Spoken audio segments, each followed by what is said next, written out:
आपके घर में रात को कौन आता है? 3 संकेत मिले तो समझ जाइए एक बड़ा रहस्य सामने आने वाला है। साथियों, आज रात सोने से पहले अपने घर का मुख्य दरवाजा एक बार जरूर देख लेना, क्योंकि जो बात अब सामने आने वाली है उसके बाद हो सकता है आपको अपने ही घर की कुछ पुरानी घटनाएं याद आने लगें। ऐसी घटनाएं जिन्हें आपने कभी संयोग कहकर छोड़ दिया था। रात में अचानक नींद खुलना, बंद कमरे में हल्की सी आहट सुनाई देना, सपने में बार बार किसी पुराने स्थान, मंदिर, बुजुर्ग या एक विशेष जीव का दिखाई देना, और फिर सुबह होते ही सब कुछ सामान्य हो जाना। लेकिन सवाल यह है कि अगर ये सब केवल संयोग है तो एक ही तरह के संकेत बार बार क्यों दोहराए जा रहे हैं? आखिर रात के उस सन्नाटे में ऐसा क्या है जो आपको जगाता है? कौन है जो आपके परिवार को इतने लंबे समय से देख रहा है? कौन है जिसने कई बार आपके ऊपर आने वाले संकट को आखिरी क्षण में मोड़ दिया? और अब अचानक वो आपसे क्या चाहता है?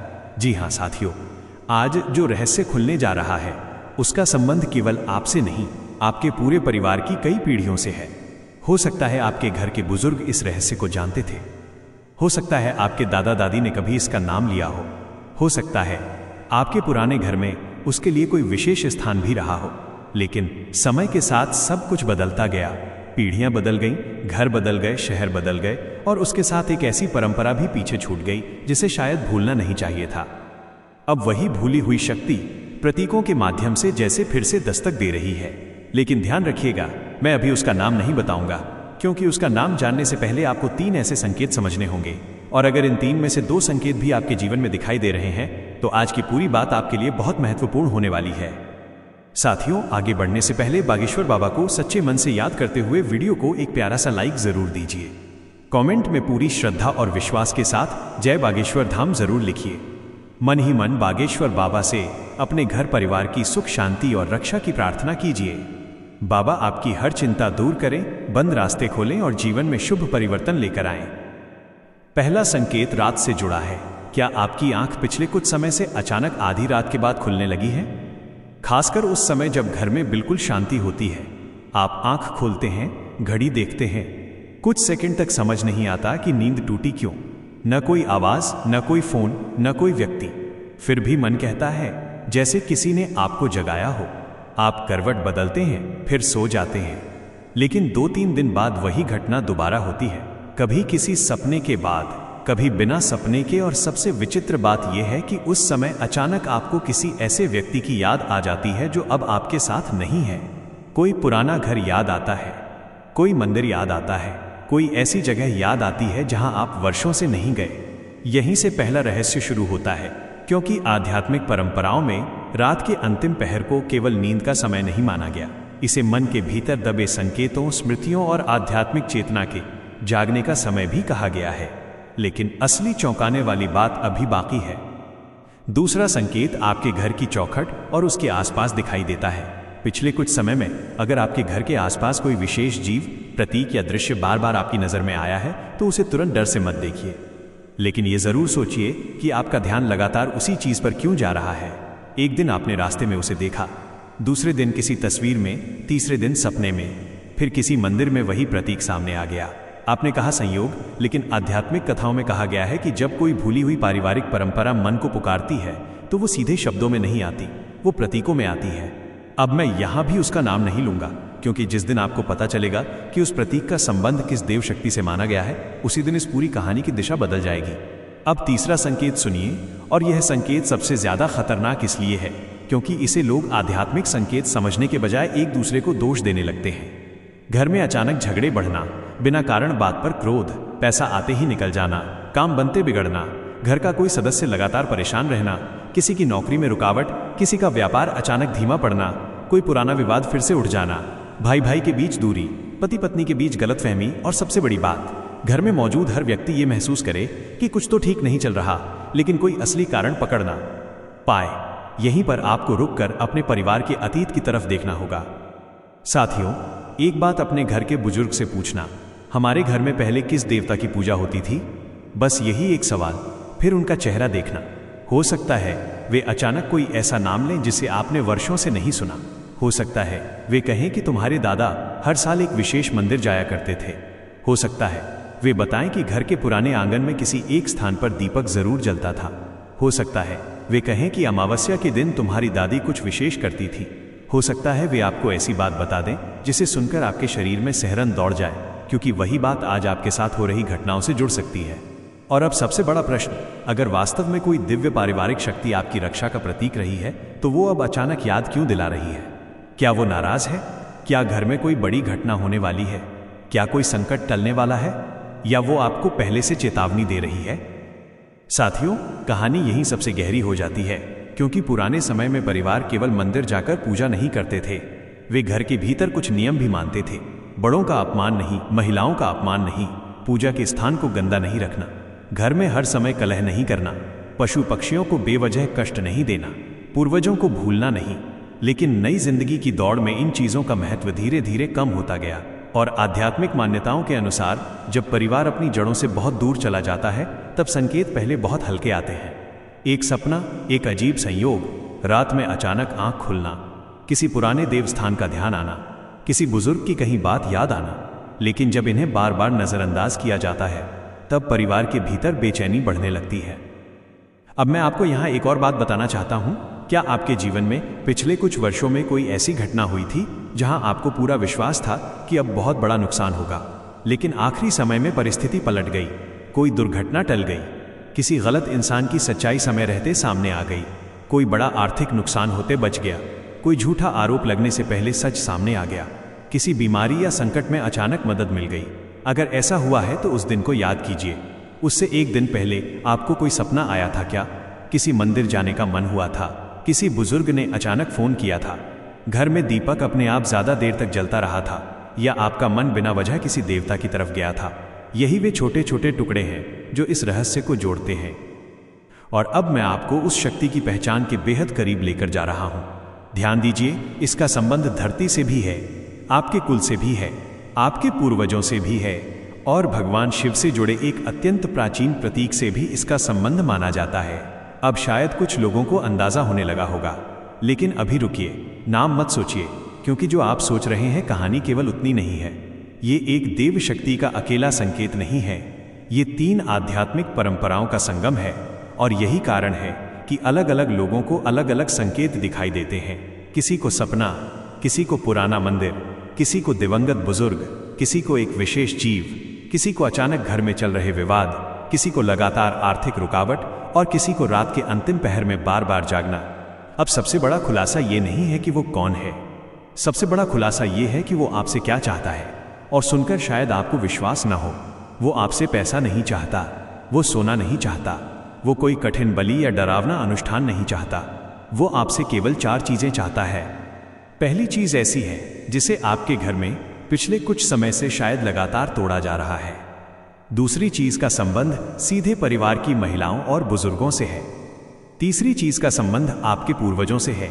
और चौथी चीज, अगर आपने उसे समझ लिया तो आपको यह भी समझ आ जाएगा कि बार बार बनते काम क्यों रुक रहे थे और घर में शांति क्यों कम होती जा रही थी। इसलिए आगे की बात बिल्कुल मत छोड़िएगा, क्योंकि अब हम पहले संकेत से पर्दा उठाने वाले हैं। और जैसे ही पहला पर्दा उठेगा, आपको समझ आने लगेगा कि रात में आपकी नींद अचानक क्यों टूटती है, क्यों आपका ध्यान बार बार एक ही प्रतीक की तरफ जाता है, क्यों आपके परिवार के पुराने लोगों ने उस शक्ति को कभी साधारण नहीं माना, और क्यों आज इतने वर्षों बाद फिर उसी का स्मरण आपके सामने आ रहा है। लेकिन उससे पहले, यदि आप अपने कुल, अपने आराध्य और अपने पूर्वजों में श्रद्धा रखते हैं तो वीडियो को एक प्यारा सा लाइक जरूर दीजिए और कमेंट में अपने इष्ट देव का नाम लिखिए, क्योंकि अब जो नाम सामने आने वाला है वही बताएगा कि आपके घर की चौखट से जुड़ा हुआ वो पुराना रहस्य आखिर है क्या, और सबसे बड़ी बात, वो रात में क्यों आता है और इस बार आपसे क्या चाहता है। साथियों, अब ध्यान से सुनिए, क्योंकि आज की बात किसी सामान्य धार्मिक कहानी, साधारण सपने या संयोग की चर्चा नहीं है।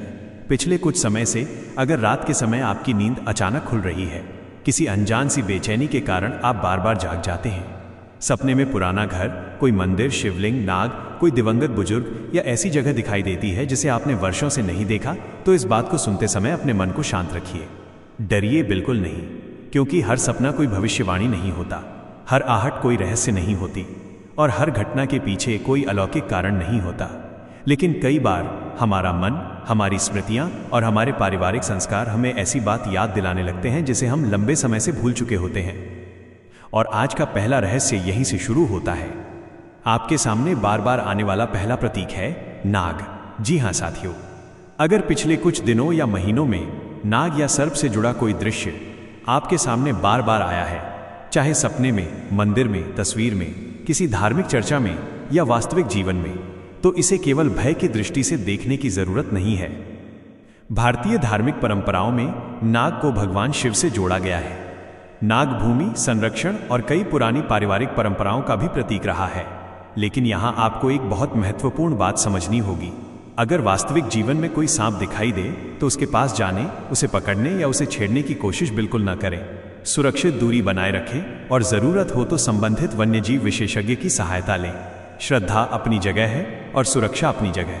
लेकिन अगर नाग का प्रतीक बार बार सपने या स्मृतियों में आ रहा है तो संभव है आपका मन आपको आपके परिवार की किसी पुरानी परंपरा की याद दिला रहा हो।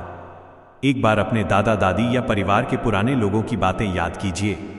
क्या कभी आपके घर में नाग पंचमी के दिन विशेष पूजा होती थी? क्या किसी पुराने खेत, कुएं, पेड़, घर या जमीन के पास कोई स्थान था जिसे छेड़ने से बुजुर्ग मना करते थे? क्या परिवार में कोई पुराना शिव मंदिर बहुत महत्वपूर्ण माना जाता था? क्या किसी शादी, बच्चे के जन्म या नए घर के निर्माण से पहले परिवार किसी विशेष मंदिर में जाता था? क्या आपके दादा दादी किसी एक देवता का नाम बार बार लिया करते थे? अगर इनमें से कोई बात आपके परिवार में रही है तो इस कहानी का दूसरा दरवाजा खुल जाता है और दूसरा रहस्य जुड़ा है आपके कुल देवता और कुलदेवी से। साथियों, पहले परिवार केवल एक घर में रहने वाले लोगों का समूह नहीं हुआ करता था। परिवार अपनी परंपराओं से जुड़ा होता था। किसी के कुल देवता होते थे, किसी की कुलदेवी, किसी का ग्राम देवता, किसी का शिव स्थान, किसी का देवी मंदिर, किसी का हनुमान स्थान। बड़े काम से पहले परिवार अपने आराध्य को याद करता था। शादी से पहले पूजा होती थी। संतान होने के बाद देवस्थान जाया जाता था। नए घर में प्रवेश से पहले परिवार की पुरानी परंपरा निभाई जाती थी। लेकिन समय बदला, लोग गांव छोड़कर शहर आ गए, पुराने घर बिक गए, बुजुर्ग एक एक करके इस दुनिया से चले गए और नई पीढ़ी को पढ़ाई, नौकरी और जीवन की दौड़ में इतना समय नहीं मिला कि वो पूछ सके हमारे कुल देवता कौन है, हमारा कुल स्थान कहाँ है, दादा दादी किस मंदिर में जाते थे। और धीरे धीरे पीढ़ियों पुरानी जानकारी समाप्त होने लगी। यहीं से तीसरा रहस्य जुड़ता है पितरों से। क्या कभी ऐसा हुआ है कि आप सामान्य रूप से अपना काम कर रहे हो और अचानक किसी दिवंगत दादा दादी, माता पिता या बुजुर्ग की बहुत तेज याद आ जाए? बिना किसी कारण आप बाजार में हो और अचानक पुराने घर की याद आ जाए। आप रात में सोए हो और सपने में वही पुराना आंगन दिखाई दे, वही दरवाजा, वही दीवार, वही चारपाई, वही बुजुर्ग आपको देखते हुए नजर आए और जब नींद खुले तो कुछ देर तक मन भारी रहे। साथियों, इसका अर्थ तुरंत यह मत निकालिए कि कोई अदृश्य शक्ति आपको बुला रही है। कई बार हमारा मन अपने जीवन की जड़ों को याद करता है, लेकिन इस पूरे रहस्य में सबसे रोचक बात यह है कि तीन चीजें एक साथ जुड़ रही हैं: नाग का प्रतीक, कुल देवता की भूली हुई परंपरा और पितरों की स्मृति। अब शायद आप समझ रहे होंगे कि आज की बात केवल ये नहीं है कि रात में कौन आता है। असली सवाल यह है, आपको क्या याद दिलाया जा रहा है? और अब सबसे बड़ा खुलासा शुरू होता है। वो शक्ति आपसे चार चीजें चाहती है। पहली चीज, घर की शुद्धता। लेकिन ध्यान रखिए, शुद्धता का मतलब केवल पूजा घर की सफाई नहीं है। आपने कई घरों में देखा होगा कि सुबह पूजा होती है, घंटी बजती है, दीपक जलता है, लेकिन उसके कुछ समय बाद घर में झगड़ा शुरू हो जाता है। भाई भाई से बात नहीं करता, पति पत्नी एक दूसरे का सम्मान नहीं करते, माता पिता से ऊंची आवाज में बात की जाती है, पुरानी बातों को लेकर रोज ताने दिए जाते हैं। तो वहां केवल अगरबत्ती जलाने से शांति कैसे आएगी? घर की वास्तविक शुद्धता व्यवहार से शुरू होती है। अगर किसी बात को लेकर लंबे समय से मन में गुस्सा है तो बैठकर बात कीजिए। अगर पैसे को लेकर विवाद है तो साफ हिसाब कीजिए। अगर किसी रिश्तेदार ने गलतफहमी पैदा की है तो सच्चाई समझिए। अगर परिवार का कोई सदस्य जिम्मेदारी नहीं निभा रहा तो नाराजगी दबाने की बजाय शांति से बात कीजिए, क्योंकि कई बार जिसे लोग घर की नकारात्मक ऊर्जा कहते हैं उसके पीछे असली कारण होता है सालों से जमा नाराजगी। अब दूसरी मांग, घर की महिलाओं और बुजुर्गों का सम्मान। साथियों, अगर घर की माँ सुबह सबसे पहले उठे, पूरे घर के लिए काम करे, बीमारी में भी खाना बनाए और बदले में उसे अपमान मिले तो घर का माहौल अच्छा कैसे होगा? अगर पत्नी की हर बात को छोटा समझा जाए, अगर बेटी की इच्छा को हर बार दबाया जाए, अगर बहू को केवल जिम्मेदारियां मिले, सम्मान नहीं, अगर बुजुर्ग पिता एक कमरे में बैठकर किसी से बात करने का इंतजार करते रहे तो वहां बाहर से कितनी भी पूजा क्यों न हो, भीतर की शांति टूटने लगती है। इसीलिए अगर कुछ बदलना है तो सबसे पहले सम्मान लौटाइए। तीसरी मांग है पूर्वजों का स्मरण। इसके लिए आपको कोई बहुत बड़ा अनुष्ठान करना जरूरी नहीं। किसी जरूरतमंद को भोजन दीजिए, किसी बुजुर्ग की मदद कीजिए, पक्षियों के लिए पानी रखिए, किसी असहाय व्यक्ति की सहायता कीजिए और कभी कभी अपने दिवंगत माता पिता, दादा दादी या पूर्वजों को याद करके मन ही मन कहिए, आपने जो जीवन दिया उसके लिए धन्यवाद। लेकिन एक बहुत महत्वपूर्ण बात, अगर आपके माता पिता जीवित हैं तो उनकी सेवा सबसे पहले है। जीवित माता पिता को दुख देकर पितरों के नाम पर दान करना अधूरा भाव है। चौथी मांग है, अपने कुल देवता को पहचानिए। अगर आपको अपने कुल देवता या कुल देवी का नाम पता है तो अच्छी बात है, अगर नहीं पता तो घर के बुजुर्गों से पूछिए। मामा, चाचा, ताऊ, बुआ, दादा के भाई, पुराने रिश्तेदार, किसी से भी पूछिए। अपने पैतृक गांव के लोगों से जानकारी लीजिए।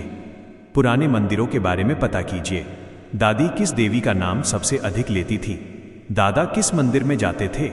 शादी के बाद परिवार किस स्थान पर माथा टेकता था? ये जानने की कोशिश कीजिए। हो सकता है तुरंत जवाब न मिले, लेकिन तलाश करते करते आपको अपने परिवार की ऐसी कहानी पता चल जाए जिसका आपको आज तक अंदाजा भी नहीं था। अब यह कहानी और गहरी होती है क्योंकि आने वाले समय में आपके सामने एक बड़ा निर्णय आ सकता है। ये धन से जुड़ा हो सकता है, रिश्ते से, परिवार से, जमीन या संपत्ति से, नौकरी से या किसी ऐसे व्यक्ति से जो लंबे समय बाद आपकी जिंदगी में वापस आ सकता है। और इस समय आपको 3 गलतियों से बचना है। पहली, जल्दबाजी। कोई भी बड़ा निर्णय केवल भावनाओं में आकर मत लीजिए। दूसरी, गलत व्यक्ति पर आंख बंद करके विश्वास। और तीसरी, सबसे खतरनाक डर के कारण गलत निष्कर्ष पर पहुंच जाना। अगर कोई सपना आ गया, रात में नींद खुल गई, घर में कुछ दिन तनाव बढ़ गया या कोई काम रुक गया, तो तुरंत ये मत मान लीजिए कि कोई बड़ी नकारात्मक शक्ति आपके पीछे पड़ गई है। डर इंसान की सोचने की क्षमता कम कर देता है और डर के समय ही गलत लोग फायदा उठाते हैं। कोई व्यक्ति कहे कि आपके घर में बहुत बड़ा दोष है, तुरंत हजारों या लाखों का अनुष्ठान कराना होगा, तो पहले सोचिए। भगवान के नाम पर डराने वाले हर व्यक्ति पर विश्वास मत कीजिए। आपकी आस्था आपकी शक्ति होनी चाहिए, कमजोरी नहीं। अब धन की बात, अगर अचानक कोई व्यक्ति बड़ा आर्थिक अवसर लेकर आए और कहे आज ही पैसा लगाना होगा, ये मौका फिर नहीं आएगा, गारंटी है कुछ दिनों में पैसा दोगुना होगा, किसी को बताना मत। तो सबसे पहले रुक जाइए, कागज पढ़िए, शर्तें समझिए, जरूरत हो तो किसी जानकार से सलाह लीजिए। किसी के कहने पर तुरंत निवेश मत कीजिए, बिना पढ़े हस्ताक्षर मत कीजिए। याद रखिए, घर की रक्षा केवल पूजा से नहीं होती, समझदारी से भी होती है। अब रिश्तों का संकेत भी बहुत महत्वपूर्ण है। कोई पुराना व्यक्ति वापस आ सकता है, पुराना प्रेमी, पुराना मित्र, कोई रिश्तेदार या कोई ऐसा इंसान जिससे आपका रिश्ता टूट चुका था। वो कह सकता है मुझसे गलती हुई, मैं बदल चुका हूं, एक मौका और दे दो। अब आपको केवल उसकी बात नहीं सुननी है, उसके कर्म देखने हैं। क्या उसने अपनी गलती मानी? क्या उसने वास्तव में अपना व्यवहार बदला? क्या वो आपको सम्मान दे रहा है या वो केवल अपनी किसी जरूरत के कारण वापस आया है? याद रखिए, जीवन में वापस आने वाला हर व्यक्ति आशीर्वाद नहीं होता। कुछ लोग केवल इसलिए वापस आते हैं ताकि आपको पता चले कि अब आप पहले जैसे नहीं रहे। अब परिवार की बात, घर में कोई पुरानी बात अचानक सामने आ सकती है। संपत्ति का मामला, जमीन का मामला, पुराना बंटवारा, कोई छिपा हुआ कागज, किसी बुजुर्ग का फैसला या वर्षों पुराना विवाद। अगर ऐसा हो तो गुस्से में उसी दिन फैसला मत करना, पूरा सच सुनना, कागज देखना, रिकॉर्ड जांचना, क्योंकि आधा सच कई बार पूरे परिवार में आग लगा देता है। और अब वो आधी रात वाला रहस्य, अगर आपकी आंख रात 3 बजे से 5 बजे के बीच खुल जाए तो घबराइए मत। कमरे में कोई छाया मत ढूंढिए, कोई डरावनी कल्पना मत कीजिए, शांत रहिए, अपने इष्ट का नाम लीजिए। और नमः शिवाय 11 बार बोल सकते हैं, हनुमान जी का स्मरण कर सकते हैं, फिर अपने कुल देवता, माता पिता और पूर्वजों को मन ही मन प्रणाम कीजिए। बस इतना। अगर कोई सपना लगातार कई बार दिखाई दे तो सुबह उसे लिख लें। कुछ दिनों बाद देखिए उसमें कौन सी चीज बार बार दिखाई दे रही है। पुराना घर, मंदिर, बुजुर्ग, नाग, पानी, कोई विशेष स्थान। लेकिन उसे देखकर डरना नहीं है, उसे केवल समझना है। अब अपने घर के मुख्य द्वार को भी देखिए, क्या वहां लंबे समय से कबाड़ जमा है? टूटे सामान, पुराने जूते, बेकार डिब्बे, क्या चौखट की सफाई नहीं हुई? उसे साफ कीजिए।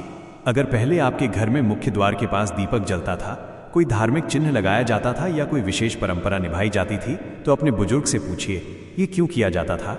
संभव है इसी एक सवाल से परिवार का बहुत पुराना रहस्य खुल जाए। और आने वाले दिनों में 4 संकेतों पर ध्यान दीजिए। अचानक किसी पुराने मंदिर जाने का मन करना, किसी बुजुर्ग का परिवार की पुरानी परंपरा के बारे में कुछ बताना, घर की सफाई में पुरानी धार्मिक वस्तु, फोटो या पुस्तक मिलना, या अचानक पैतृक गांव, पुराने घर या कुल स्थान की चर्चा शुरू होना। इसे तुरंत चमत्कार मत मानिए, लेकिन इसे पूरी तरह अनदेखा भी मत कीजिए। हो सकता है इसी बहाने आपको पहली बार पता चले कि आपके परिवार का वास्तविक कुल स्थान कहाँ है। और अब इस पूरी कहानी का अंतिम रहस्य समझिए। जिस शक्ति को आपने रात में आने वाला कोई देवता समझा, उसकी वास्तविक उपस्थिति शायद किसी डरावनी छाया में नहीं है। वह आपकी दादी द्वारा जलाया गया दीपक है, वह पिता की दी हुई सीख है, वो दादा की कही चेतावनी है, वो माँ की प्रार्थना है, वह आपके कुल देवता की परंपरा है, वो आपके पितरों की स्मृति है, वह भगवान शिव से जुड़ी नाग श्रद्धा है। और इन सबका संदेश एक ही है, अपनी जड़ों को मत भूलिए। अपने घर को केवल ईंट और दीवार का ढांचा मत बनने दीजिए, उसे परिवार बनाकर रखिए। अगर घर में झगड़ा है तो समाधान खोजिए, अगर धन रुक रहा है तो अपने खर्च और फैसलों को देखिए, अगर कोई धोखा दे रहा है तो आंख बंद करके भरोसा मत कीजिए, अगर कोई पुराना व्यक्ति लौटे तो उसके शब्दों से अधिक कर्म देखिए। अगर आपको अपने कुल देवता का नाम नहीं पता तो उसे जानने की कोशिश कीजिए। अपने माता पिता का सम्मान कीजिए, घर की महिलाओं का सम्मान कीजिए, बुजुर्गों की बात सुनिए, पूर्वजों को याद कीजिए और सबसे महत्वपूर्ण, डर में नहीं, विवेक में रहिए। क्योंकि सच्ची देव कृपा आपको भयभीत नहीं करती, वह आपको सही और गलत पहचानने की बुद्धि देती है। तो अब शायद आपको उत्तर मिल चुका है, वो रात में क्यों आता है, वो कौन है, और इस बार आपसे क्या चाहता है। वो आपको डराने नहीं आता, वो आपको आपकी जड़ों की याद दिलाने आता है। वह चाहता है कि आप अपने कुल को न भूलें, अपने पूर्वजों का सम्मान करें, अपने घर में शांति बनाए रखें और किसी भी बड़े निर्णय में विवेक का साथ न छोड़ें। अगर आज की ये बात आपके हृदय तक पहुंची है तो वीडियो को एक प्यारा सा लाइक जरूर दीजिए और कमेंट में अपने आराध्य का नाम श्रद्धा से लिखिए। और जाते जाते केवल एक बात याद रखिए, जिस घर में श्रद्धा हो, माता पिता का सम्मान हो, महिलाओं की इज्जत हो, बुजुर्गों का आशीर्वाद हो और परिवार में एकता हो, उस घर की सबसे बड़ी रक्षा किसी अदृश्य शक्ति से पहले स्वयं उस परिवार की सकारात्मक शक्ति करती है।